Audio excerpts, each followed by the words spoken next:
नमस्कार, स्वागत है आपका। एफएम न्यूज देख रहे हैं आप और मैं हूं आपके साथ लता। पेट्रोल डीजल पर पॉलिटिकल वॉर। जी हां, एक और जहां विपक्षी पार्टियां महंगाई के मुद्दे को लेकर केंद्र सरकार के खिलाफ सड़क से लेकर सदन तक हंगामा कर रही हैं, तो वहीं दूसरी ओर तब विपक्षी पार्टियों के नेताओं की पोल खुल गई जब पीएम मोदी ने कोरोना मीटिंग के दौरान हुई बातचीत में पेट्रोल और डीजल पर वैट टैक्स कम न करने पर जमकर लताड़ लगाई है।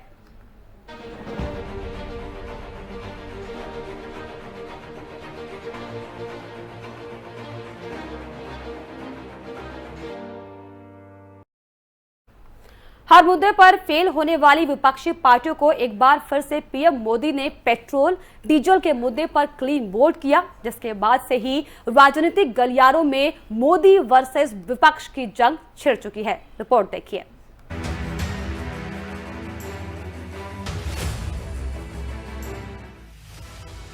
पेट्रोल डीजल पर पॉलिटिकल वॉर। बीजेपी वर्सेस विपक्ष में प्राइस हाइक की रात।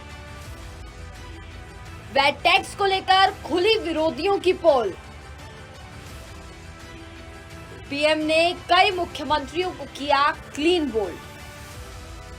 महंगाई को लेकर केंद्र सरकार को घेरने वाली विपक्ष की पोल उस वक्त खुल गई जब कोरोना को लेकर हुई बैठक में प्रधानमंत्री नरेंद्र मोदी ने पेट्रोल डीजल के बढ़ते दामों पर कई राज्यों के मुख्यमंत्रियों को फटकार लगाई। दरअसल बीते रोज कोरोना के प्रकोप को लेकर पीएम मोदी ने सभी राज्यों के मुख्यमंत्रियों के साथ खास बैठक की और इस दौरान लगातार बढ़ रहे पेट्रोल डीजल के दामों का भी जिक्र किया। इस दौरान प्रधानमंत्री नरेंद्र मोदी ने उन सभी राज्यों के मुख्यमंत्रियों को सख्त लहजे में नसीहत दी जिन्होंने अब तक वैट टैक्स की कीमतों में गिरावट नहीं की। दरअसल पिछले साल केंद्र सरकार की ओर से पेट्रोल डीजल पर एक्साइज ड्यूटी कम करने का फैसला लिया गया था, जिसके बाद कई राज्यों ने इस पर अमल करते हुए वैट टैक्स की कीमतों में गिरावट की, तो वहीं कई राज्यों ने इसे नजरअंदाज भी किया था।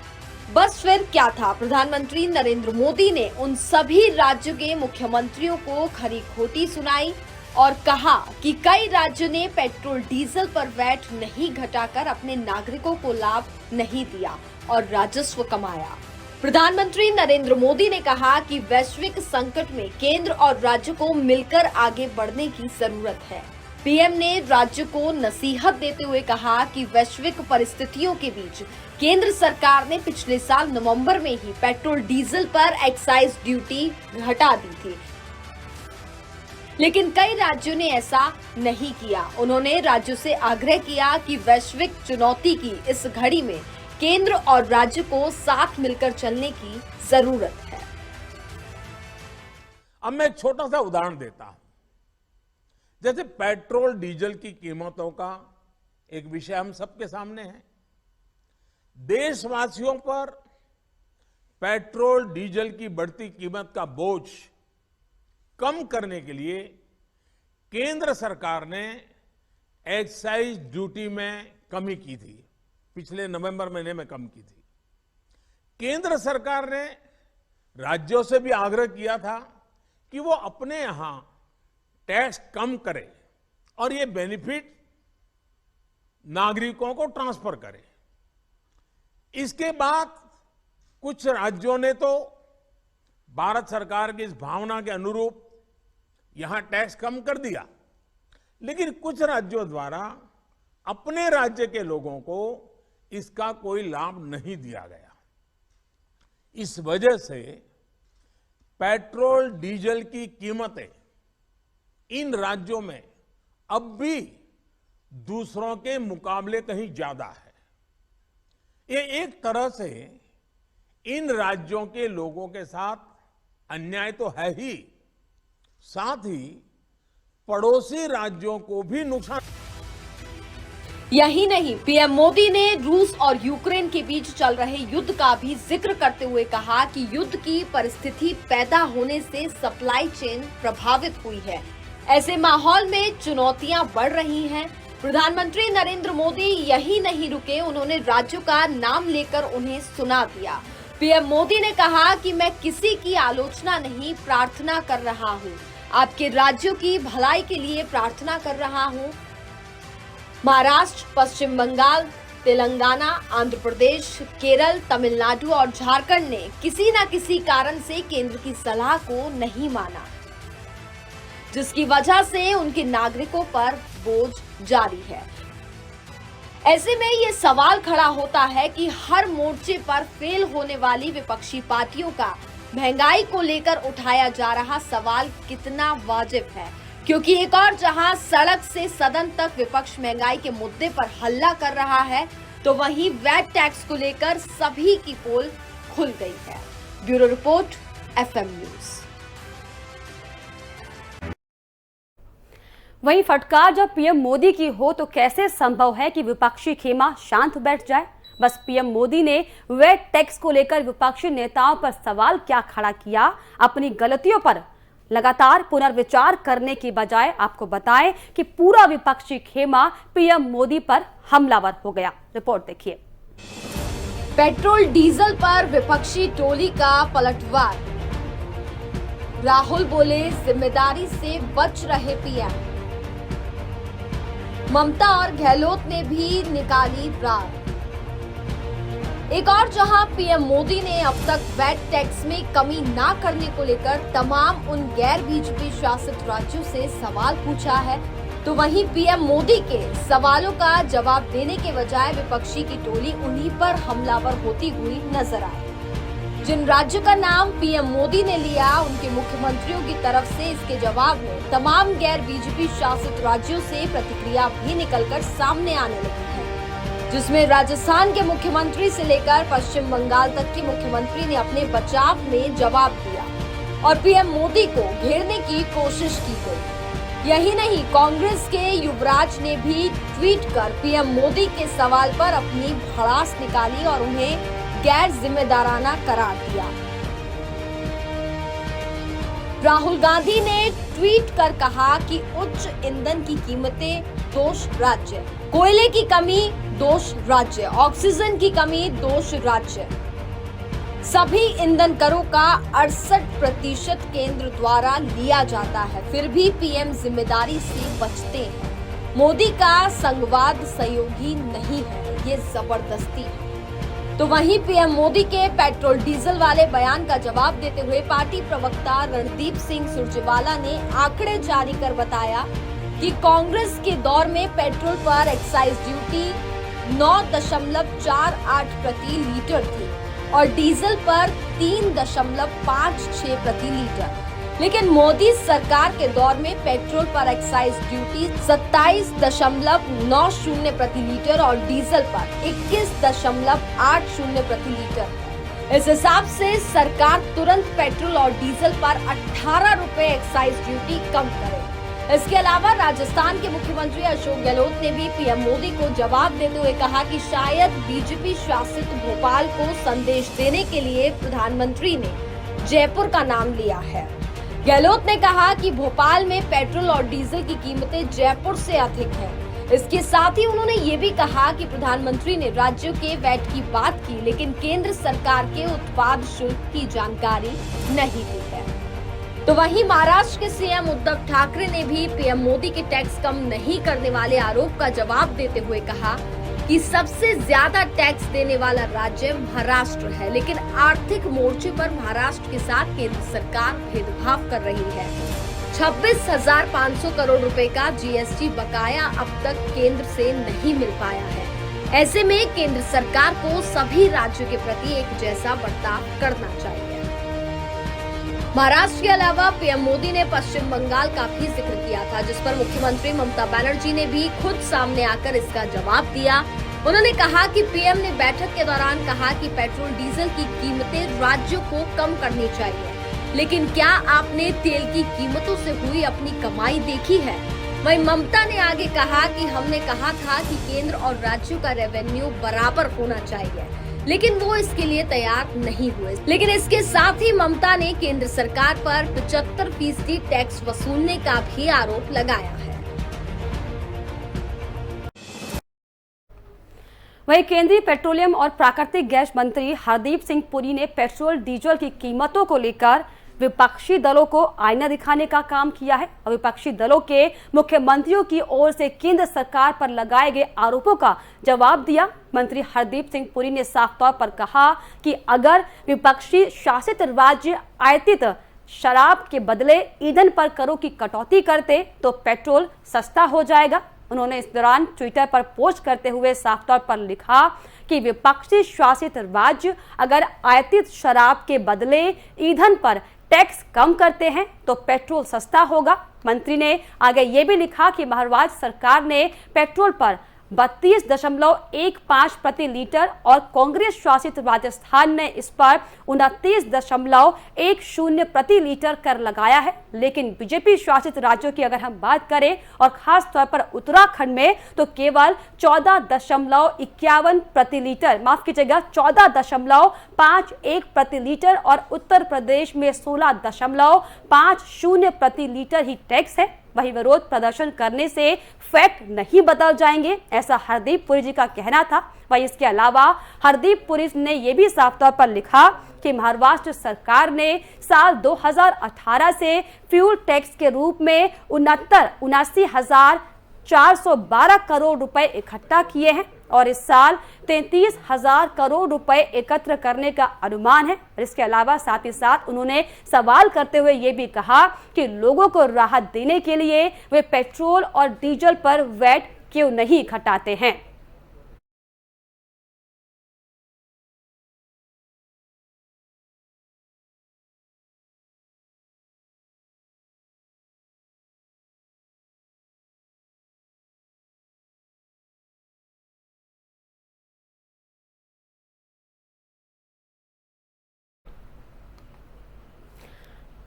वहीं देश में पेट्रोल और डीजल की लगातार बढ़ती हुई कीमतें लगभग हर दिन एक नया रिकॉर्ड बना रही हैं और यहां तक कि आपको बताएं कि देश के सभी महानगरों में पेट्रोल की कीमतें अब 100 रुपए से ऊपर और डीजल की कीमत 90 रुपए से ऊपर प्रति लीटर के स्तर को क्रॉस कर चुकी है। लेकिन लगातार जिस तरीके से एक के बाद एक जो भाड़ा है वो बढ़ता जा रहा है, किस तरीके से पेट्रोल की कीमतें तय होती हैं, इसका पूरा खाका आपको हम ग्राफिक्स के जरिए दिखा रहे हैं, जिसमें साफ तौर पर आप ये देख सकते हैं कि किस तरीके से डीजल और पेट्रोल की कीमतें तय होती हैं। जिसमें आपको बताएं कि अगर सबसे ज्यादा खास बात यह है कि इंटरनेशनल मार्केट में कच्चे तेल की कीमतें काफी कम है और इसके बावजूद हमारे देश में लोगों को 1 लीटर क्रूड ऑयल यानी कि कच्चे तेल की तुलना में पेट्रोल के लिए 4 गुना भुगतान करना पड़ रहा है। आखिर क्यों? लेकिन लगातार ये हम आपको ग्राफिक्स के जरिए बता रहे हैं कि क्या वो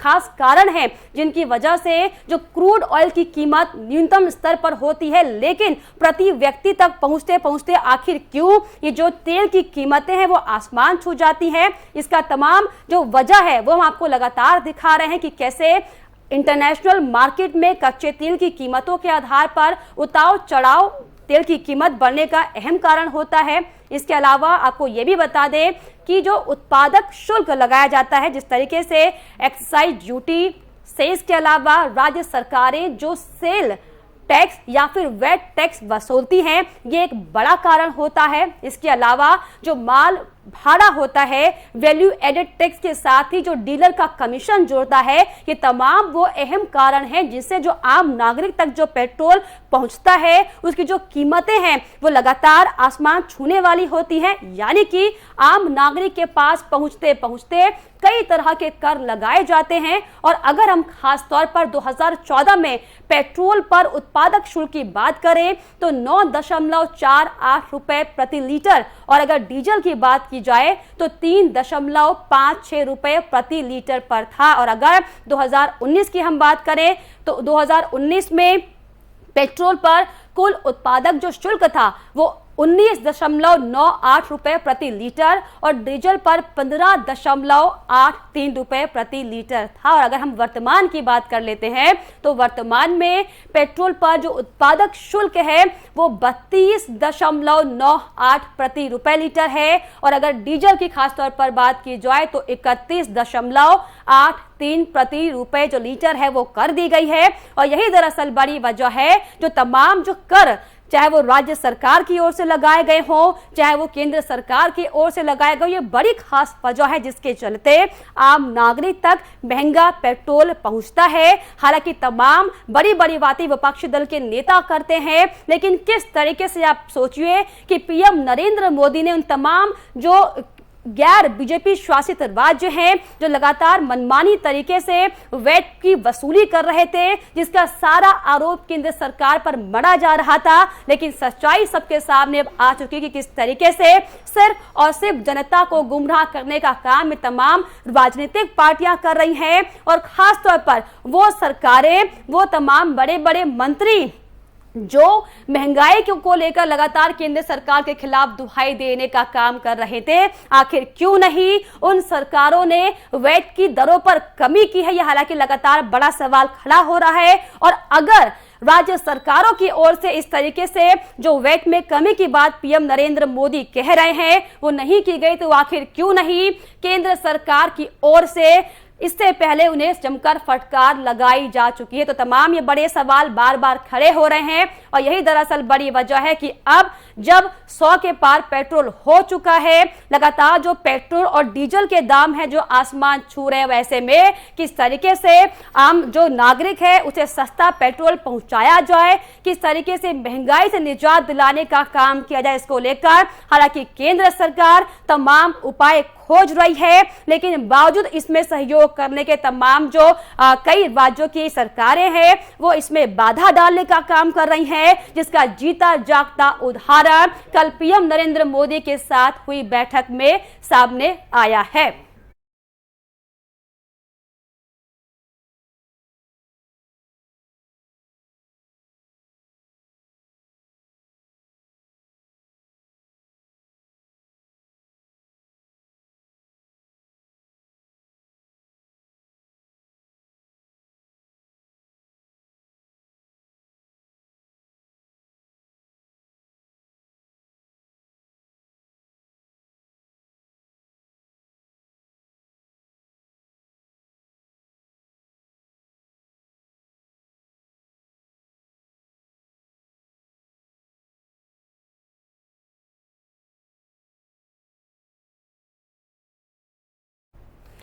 वहीं जिस पेट्रोल डीजल के दामों को लेकर सरकार और विपक्षों में आर पार का बाढ़ चल रहा है, इसी बीच जनता का पेट्रोल और डीजल के बढ़ते दामों को लेकर क्या कुछ कहना है, आप भी सुनिए। लखनऊ के राजेंद्र नगर पेट्रोल पंप पे मौजूद है। यहाँ पर हमारे भी कुछ लोग हैं, इनसे जानते हैं कि लगातार जो पेट्रोलों में डीजल में इजाफा हो रहा है उस पर उन पर क्या असर पड़ रहा है। क्या नाम है आपका? अनिल जी, क्या लग रहा है कि लगातार पेट्रोल डीजल के दामों में बढ़ोतरी हो रही है, क्या कहना चाहेंगे? किसकी लापरवाही? कमर टूटी जा रही है, पब्लिक की लापरवाही तो सरकार की है, उस पर कंट्रोल करे, टैक्सेस कम करे, जिससे जो है सरकार की टैक्सेस कम करे, प्रदेश गवर्नमेंट से कहे कि टैक्स कम करे। जीएसटी जो है इतना ज़्यादा है, आम चीज़ों की महंगाई को देखते हुए। आपका नाम क्या है? क्या लग रहा है किस तरह से पेट्रोल डीजल पर काबू पाया जा सकता है, जिससे लगातार बढ़ते पेट्रोल? और क्या उपाय हो सकता है कि लगातार पेट्रोलों में कहीं ना कहीं लगातार इंटरनेशनल लेवल पर रेट बढ़ रहा है, मगर जो गवर्नमेंट एफर्ट कर सकती है वो गवर्नमेंट नहीं कर रही।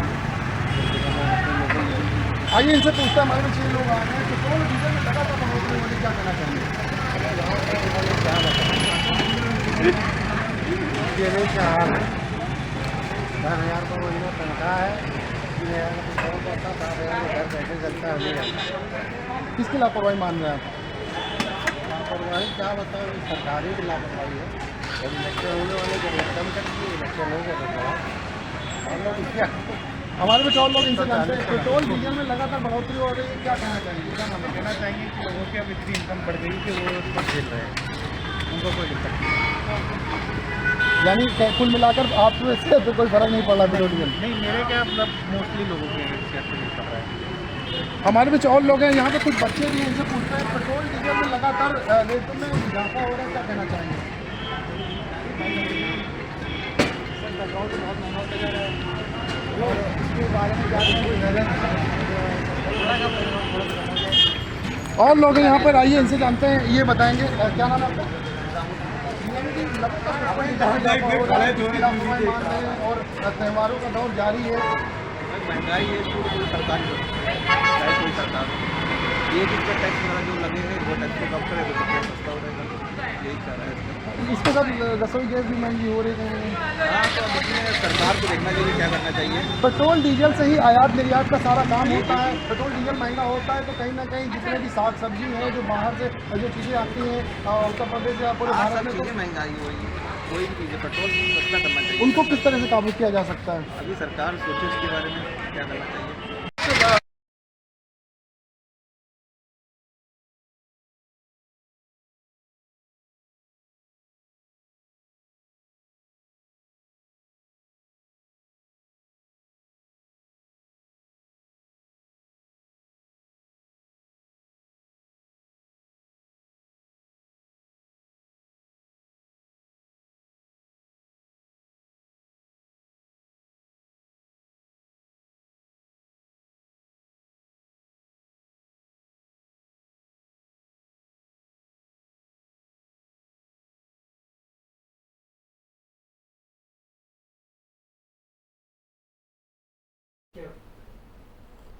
तो लगातार जिस तरीके से एक के बाद एक जो पेट्रोल और डीजल का जो कीमत है वो बढ़ती जा रही है, आखिर इसके पीछे क्या कारण है, इसको लेकर इस पर खास बातचीत के लिए हमारे साथ विजय शारदा जो कि अर्थशास्त्री हैं जुड़ गए हैं लाइव पर। सर, मैं आपका पहले बहुत बहुत स्वागत करना चाहूंगी।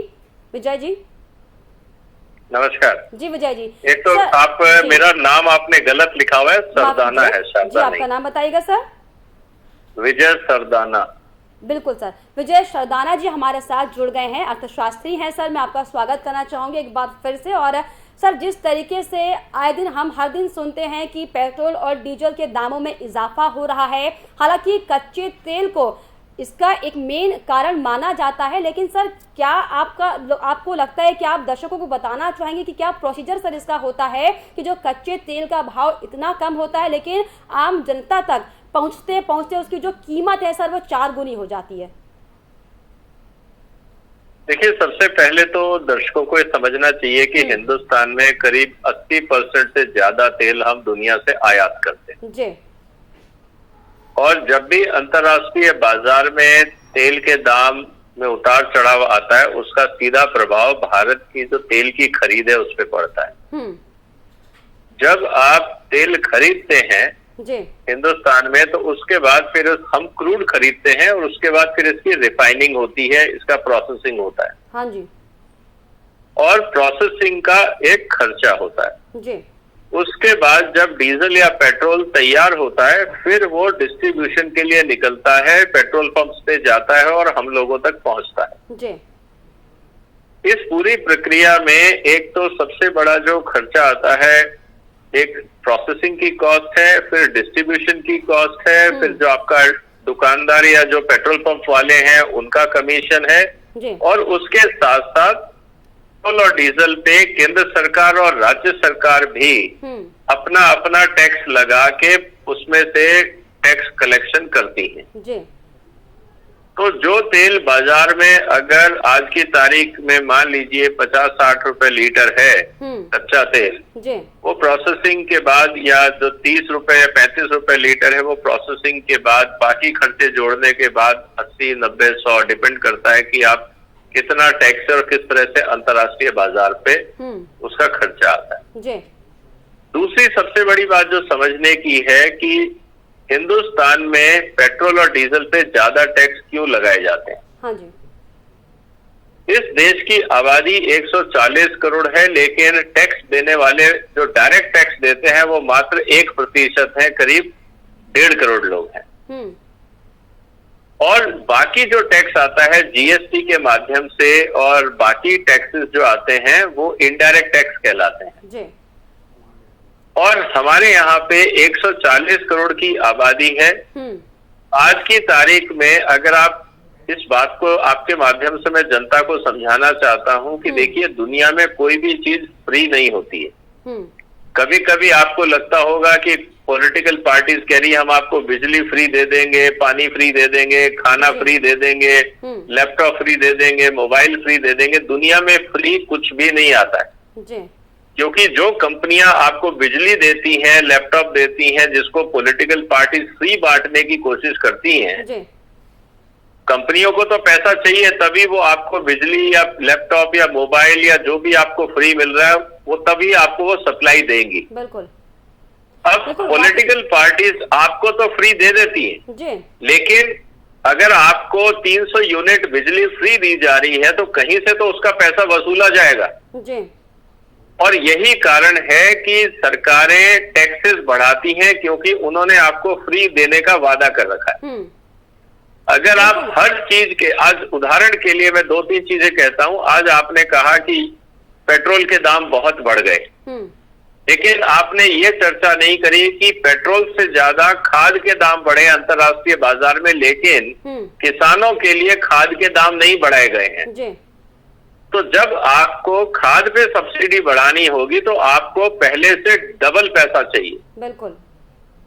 और वो पैसा कहाँ से आएगा? तो वो पैसा लाने के लिए फिर पेट्रोल और डीजल पे टैक्स लगा दिया जाता है। बिल्कुल। तो पेट्रोल और डीजल से टैक्स वसूला जाता है और खाद पे सब्सिडी बढ़ाई जाती है। जी बिल्कुल, ये पूरा आपने प्रोसीजर बताया कि अगर कोई भी मार्केट में हम किसी चीज़ को भी लॉन्च करते हैं, यहाँ पर अगर हम पेट्रोल डीजल की बात करें तो उसका एक प्रोसीजर होता है सर। लेकिन सर अगर यहाँ पर हम खासतौर पर पेट्रोल और डीजल की बात करें और इसमें लगने वाले जो तमाम कर हैं सर, जिस तरीके से जो उत्पादन शुल्क हम जिससे कहते हैं सर, इसको लेकर क्या आप समझाइएगा कि इनमें अगर हम वैट की बात करें, सेस की बात करें, जो तमाम कर राज्य सरकारों और केंद्र सरकार की ओर से लगते हैं, अगर कुछ प्रतिशत भी यहाँ पर अगर कम होता है तो जनता तक थोड़ी सी राहत मिल सकती है। देखिए, बात वही आती है कि कम किस स्तर पे किया जाएगा। राहत की बात जरूर है जी, लेकिन जब आप पैसे की बात करते हैं, देखिए सबसे पहले आपको ये समझना होगा कि सरकार चलती कैसे। हमेशा हम कहते हैं सरकार ने वसूली कर ली है। सरकार एक जो सिस्टम है, सरकार का काम एक अकाउंटेंट या एक बैंकर का होता है। सरकार टैक्स इकट्ठा करती है और आम आदमी की जो जरूरतें हैं उस पर पैसा खर्चती है, चाहे हमारी फौज पे हो, बॉर्डर पे हो, डिफेंस पे हो, रेलवे पे हो, टेलीकॉम पे हो, मनरेगा की स्कीम है, सस्ता अनाज देना है, वैक्सीनेशन करना है, जो भी खर्चे सरकार करती है जी, वो सारा खर्चा टैक्स के माध्यम से कलेक्ट करके ही करती है। दूसरा तरीका ये है कि हम नोट छापना शुरू कर दें कि सरकार को पैसा चाहिए तो टैक्स हम नहीं बढ़ाएंगे लेकिन और नोट छाप देंगे जी। अगर सरकार अपने खर्चे को नोट छाप के पूरा करती तो जिस तरह से आज श्रीलंका बर्बाद हुआ है, बाकी देश बर्बाद हुए हैं, हम भी बर्बाद हो गए होते, क्योंकि जब आप ज्यादा नोट छापते हो तो महंगाई बहुत तेजी से बढ़ती है क्योंकि उत्पादन उतना ही होता है, लेकिन जो लोगों के हाथ में जो पैसा है, अगर किसी देश के अंदर मान लीजिए 100 करोड़ रुपए होने चाहिए, आपने 100 करोड़ और छाप दिए तो 200 करोड़ हो गए, लेकिन सामान उतना ही है। तो रेट हर चीज के डबल हो जाएंगे, वो महंगाई बहुत तेजी से बढ़ेगी और फिर आप उसको कंट्रोल नहीं कर सकते। इसीलिए हमेशा यही होता है, समझदारी इसी में होती है कि सरकार जो सब्सिडी देती है या जो ये फ्री के लॉलीपॉप देती है चुनाव के वादों में, हिंदुस्तान की जनता को इससे बचना चाहिए क्योंकि ये ड्रग्स हैं, ये इस तरह के खतरनाक चीजें हैं कि आपको लगती तो अच्छी हैं लेकिन एक्चुअली आपको बर्बाद कर देती। चलिए, बहुत शुक्रिया। उदाहरण के लिए मैं आपको इतना कहना चाहता हूँ, 50 रुपए का अगर तेल है तो उसपे करीब 40 से 50 रुपए अलग अलग स्तर पे टैक्स लगता है और सरकार पेट्रोल और डीजल पे इसलिए टैक्स लगाती है क्योंकि पेट्रोल और डीजल से टैक्स इकट्ठा करना आसान होता है, चोरी सबसे कम होती है। जी बिल्कुल, वाकई विजय जी आपने बेहद ही जांच परख के बताया कि जो प्रोसीजर होता है, किस तरीके से जो क्रूड ऑयल की कीमत होती है और प्रति व्यक्ति तक आने तक किन किन तरह के कर उसमें लगते हैं, जो कि ज़रूरी है। और यही दरअसल बड़ी वजह है कि मार्केट में जो लगातार पेट्रोल और डीजल की कीमतों में इजाफा हो रहा है। सर बहुत शुक्रिया विजय जी आपका, जो तमाम आपने जानकारी हमसे साझा की। तो वाकई जिस तरीके से लगातार तमाम जो विपक्षी दल का खेमा है, एक के बाद एक तमाम आरोप केंद्र सरकार पर लगाने की हालांकि कोशिश ज़रूर कर रहा हो, लेकिन हमें टेक्निकल पॉइंट्स को भी समझना होगा। हालांकि केंद्र सरकार पूरी तरीके से प्रयासरत है कि किस तरीके से गरीबों को सहूलियत दी जाए, किस तरीके से लगातार एक के बाद एक जो महंगे दामों में इजाफा हो रहा है इसे लोगों को जरा सी निजात दिला जा सके। लेकिन ये वाकई आने वाला वक्त बताएगा कि जो लगातार जो पेट्रोल और डीजल की कीमतों पर जो पॉलिटिकल वॉर लगातार निकलकर सामने आ रहा है, इसका क्या कुछ फायदा आम जनता को हो पाता है, क्योंकि हर बार ऐसा ही होता है कि लगातार एक के बाद एक तमाम मुद्दों को सुलझाने का काम हालांकि विपक्षी पार्टियां जरूर करती हैं, लेकिन सवाल बार बार वही होता है कि जो लगातार मुद्दे उठाने का काम या यूं कहा जाए कि मुद्दे उठाने की कोशिश विपक्षी नेताओं की ओर से की जाती है, क्या इसका वाकई असर जनता तक पड़ पाएगा? क्या लगातार जो महंगाई के मुद्दों को लेकर सड़क से लेकर जो सदन तक हंगामा विपक्षी पार्टी करने का जो काम कर रही है, इसका नतीजा हालांकि क्या होगा यह आने वाला वक्त बताएगा। लेकिन फिलहाल लगातार जो हमारी पेशकश थी इसमें फिलहाल इतना ही, और आप तमाम छोटी बड़ी खबरों के लिए देखते रहिए FM न्यूज। नमस्कार।